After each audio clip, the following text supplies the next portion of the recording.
Are you blue collar, middle class, and your hobby happens to be cars, and fuel prices are getting you down? So now you're thinking to yourself, I need to get a fuel efficient car. I still gotta get to work, and I'm just spending way too much money on gas. But if I get a fuel efficient car, I will no longer have fun to my commute to work. This is the car for you.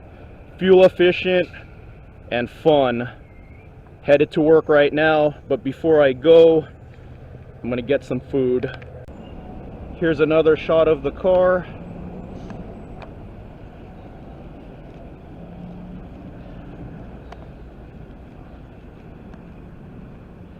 And my fake hot dog hamburgers for lunch. I bought this car in 2018. It's a 2015, so it was 3 years old when I bought it. Got it for $13,000. It had 34,000 miles. I almost have 56,000 now. In 2017, they put the backup camera with the screen. I didn't want that. I wanted it to be as basic as possible because I believe in driver's cars, manual transmission. This car is a lot of fun. It's really good in turns, really good in corners, canyon carver. Not very fast in a straight line, but good enough. So headed to work right now. Before I head to work, it's a turbocharged car. In normal mode, 12 psi of boost. In sport mode, 18 psi of boost. This car is basically stock. The only thing I added was a blow-off valve. So here's some sound. One more rev. So this car didn't come with mufflers. Stock, no mufflers. The only other car that I know of that didn't come with mufflers is the SRT4 Neon. The turbo quiets it enough so it's not super loud. Great sounding car. Okay, headed to work right now. This is the best angle I could get, so hopefully it's decent. It's only about a 2-mile drive from here. So here's the thing about this car. It's 160 horsepower, 2,500 pound car. So 0 to 60 in the high 6s, 7 seconds. So it's not a fast car, but it's a lot of fun because it sounds good and it takes corners great. And here's the thing about slower cars. Have you heard that saying, it's more fun to drive a slow car fast than a fast car slow? That definition applies to this car right here. We're next to a truck. Let me roll up the window here. So when you look at like mega muscle cars like the Shelby, I believe it does, and cars that are still a manual. Here you go. Let me go through the gears real quick.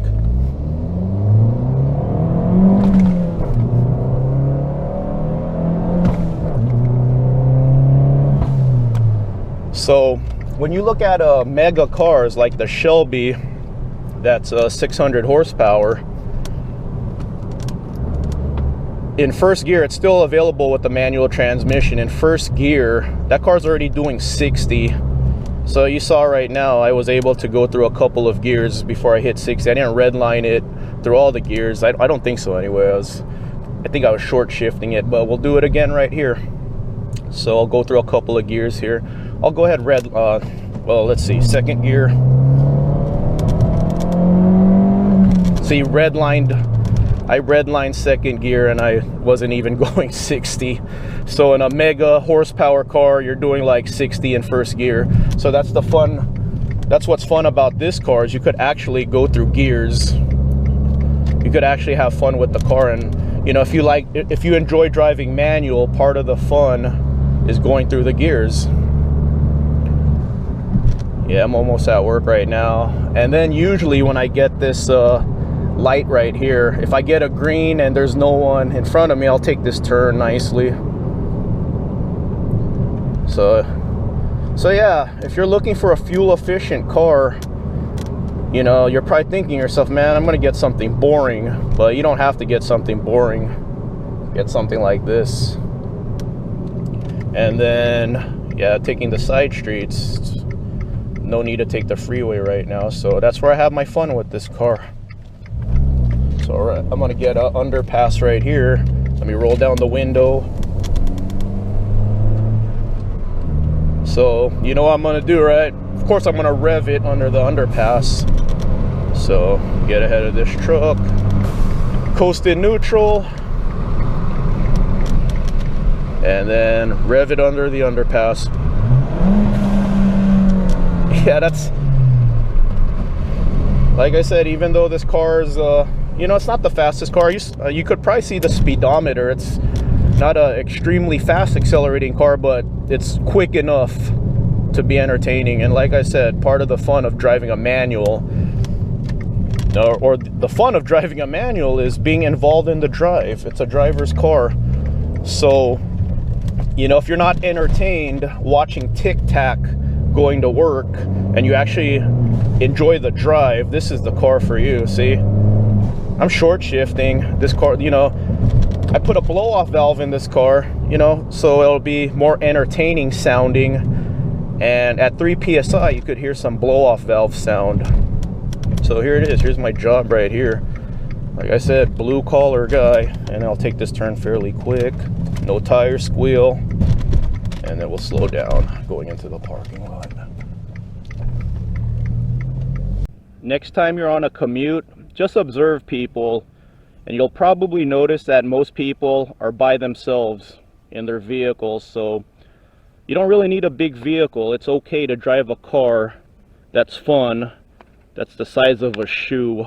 So what does some guy working at FedEx know about cars? Why should you listen to me that this car's fun? Well, Jay Leno owns one of these, and Jeremy Clarkson said these are like mini Lamborghinis. Those guys could drive whatever they want, and they do. And those two guys call this car a lot of fun, and it is. So if you want a fuel efficient, fun car, this is it right here. Just got off of work, headed to Vaughn's right now to get water and cat food. Things to add that I think I forgot to talk about. The important one is fuel economy. My route to work, I could get 30 to 35 miles per gallon depending on how I drive. On road trips, I've gotten as high as 49 miles per gallon. So this car is a lot more fun than a Prius. I would also like to add, if you're tall, you could drive this car. Jeremy Clarkson is 6'4", I believe, and he fits in this car, so even tall people can fit in this shoe-sized car. According to the computer, I have 298 miles of range left, 30.8 miles per gallon, 60 miles on this current tank of fuel, so about a 360 mile range, 10.5 gallon tank. You should keep your eyes on the road when you're driving, but this thing has a G meter, so if you want to have some fun, try to get it as high as possible on those turns. And then one more time, boost gauge.